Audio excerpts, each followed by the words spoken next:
umaga. Palakpakan natin ang ating Vice Mayor, Chi Atienza. Ngayon po, ang buong Pilipinas ay pinagdiriwang ang Elderly Week. Di ba? Pero sa Maynila, araw-araw, early day leave. Kasi sa Maynila, yung mga lolo't lola ko, yung mga nanay tatay ko, special yan sa Maynila. Alagang parlor. Natutuwa naman ako. Salamat sa Diyos.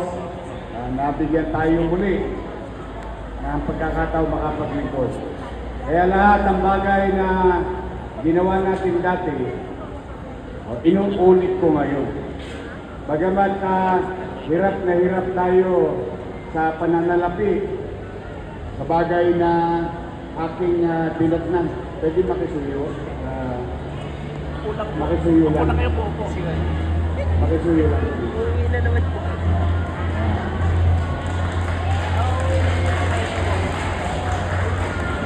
Bagamat tukod na tukod tayo, pumanatag kayo, mga lolo't lola ko, mga nanay tatay ko.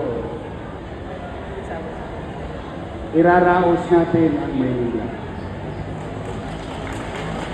Itatawid natin. In fact, ang patunay niyan, nung mga nakaraang, sino nag-birthday ng July? August, September. O di ba, nakaramdam na kayo, nagbabalikan na yung mga, yung cake, bumalik na. Mas masarap ngayon. Mas iba na nga ang lasa ngayon. Kasi, nagsasawa na raw kayo sa chocolate. Tapos yung gatas, yung insure. Ngayon naman, yung pangako ko sa inyo, yung lubi-lubi. Enero, Febrero, Abril, Mayo. Nangyari, may utang sa inyo. Ang Maynila. Abril, Mayo, Hunyo. Noong nakaraan. Kaya lang, ang laki. Ginawang 1,000 eh. Alam niyo ba magkano yun? 590 million. Natatnan ko, kulang-kulang 100 million na lang. Pero, binawa ng Diyos. Bigyan ako ng lakas ng pangangatawan na one way or another. Basta yung utang sa inyo na nakaraan, huwag kayong mag-alala. Someday, bubumbayin ko yun. Lahat ng obligasyon ng luma, kikilalanin ko. Kaya lamang, sa kinaharap, sa kasalukuyan, i-update ko kung ano yung tama at kaya ng siyudad. Pero yung luma, steady lang kayo, para lang nandyan yan. Lista nyo sa tubig. Iraraos ko yan pagka nakaraos. Pero ngayon, ang importante, yung katotohanan ng salita. Yung aking commitment sa inyo. Sabi ko nga, di ba, pag nagbibiruan tayo, anong gusto nyo? 1,000 pero walang bigayan o 500 makatotohanan. Kasi sa pagsasama, like mamamayan at gobyerno, ang nagsasabi ng tapat, nagsasama na? Exactly. Maigi na sinasabi mo, ano ang kalakasan mo at ano ang kahinaan mo. Ano yung sapat, ano yung kulang. Para na sa ganoon, ang mamamayan, maliwanag ang inaasahan. Hindi yung ipangangako yung langit at lupa. Parang yung mga dalaga natin, mga senior citizen dito. Dalaga kayo, di ba? Nung nakalawal kayo ng mister nyo, ipinangako sa impyerno. Di ba? But anyway, kidding aside, Today, nakikita niyo yung mga barangay chairman nyo, naka-ready na. Lahat ng postura, yung iba dyan, hindi ko kakampi. Kahit itanong niyo sa kanila. Pero pansinin ninyo, kinaligtaan ko, tinalikuran ko. Yung iba dyan, nagsalita sa akin ng masakit, pero tinalikuran ko. Bakit? Moving forward. Way forward.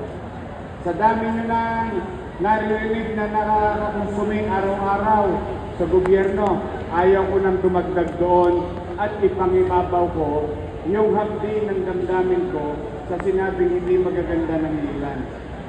O ngayon, lahat ng postura ibinibigay ko sa kanila. Kasi gusto ko iparamdam sa kanila kung sino ang tapat at totoo.